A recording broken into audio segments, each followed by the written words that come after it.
A nation divided over impeachment. Good evening. This is CTV News. I'm Gina Barti. And I'm Danielle Irby. Partisan tension and heated accusations continue the day after a historic vote to impeach just the third president in history. In a vote that fell largely along party lines, the House approved 2 articles of impeachment, accusing President Donald Trump of high crimes and misdemeanors. It was the culmination of an investigation started over 2 months ago after a whistleblower's concerns about a phone call between Mr. Trump and the president of Ukraine. As he was being impeached last night, Trump held a raucous campaign rally in Michigan, and Republicans have dug in their heels, condemning the proceedings as a sham. What we've seen is a rigged process that has led to the most partisan and least credible impeachment in the history of America.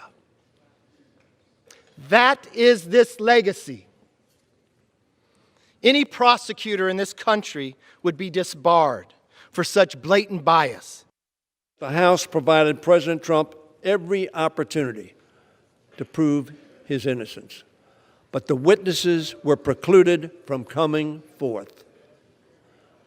The witnesses who have personal knowledge did not come,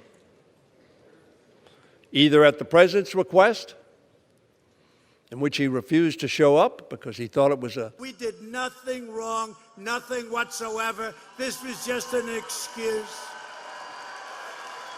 You are the ones obstructing justice.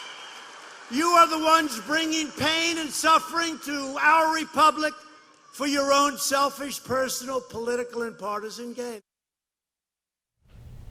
The timing and path of Trump's impeachment trial in the Senate is uncertain.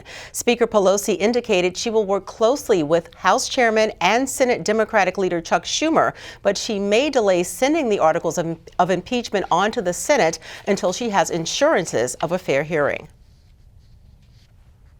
Ms. Pelosi's remarks follow those of Senate Majority Leader Mitch McConnell, who said he would not be an impartial juror and that he would work closely with the House to coordinate the Senate trial. Now that the House of Representatives has impeached President Trump, the nation turns its eyes to the Senate. What will the nation see? Will the nation see what Alexander Hamilton saw?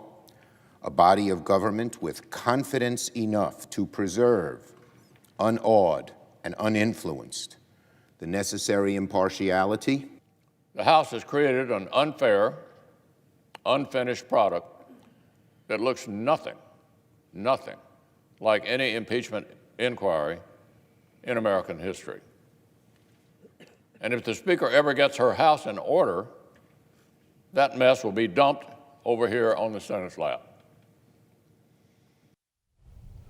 While the exact date has not been determined, the historic Senate trial is expected to begin early next year, less than 11 months ahead of the 2020 election. Well, the decision on impeaching and removing the president from office has the country divided right down the middle. CTV's Janine Samuels is in Greenbelt with more. While the U.S. House of Representatives made a clear decision last night on the 2 articles of impeachment against President Trump, national polls find Americans in a deadlock on both topics, impeachment and removal from office. According to Real Clear Politics, a polling data aggregator, combined polling results of roughly a dozen outlets show a split nation. Take a look at the left side of your screen. There was a small 4.6 spread in favor of impeachment and removal just 2 short months ago in October. Looking now on the right side of your screen, as of 2 days ago, the gap diminished to 0.7 against it. And this split decision is also the case here in Greenbelt, where we took our own random poll. On one hand, residents like Nancy are outraged by President Trump's actions and want him out. I mean, the guy he's done so many things, and there are a dozen or more things that they could impeach him on, by the way. When Andrew Johnson was impeached in 1868, there were at least 11 articles of impeachment. 11. They've only taken 2.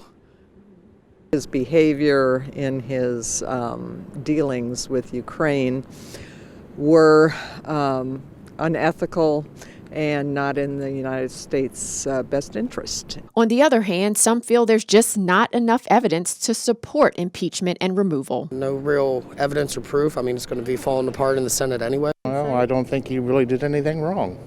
The Democrats and the Republicans are divided. Our country's divided. Can't talk to anybody about it. Everybody wants to argue. You know, it's sad. You know, the people elected him. You know, let the people decide. Now, it will be interesting to see if the national poll numbers shift in either direction now that President Trump is officially the third president in our country's history to be impeached. In Greenbelt, I'm Janine Samuels for CTV News. It's also worth noting that while President Trump is the third president to be impeached, he's the first to face this challenge while heading into a re-election campaign.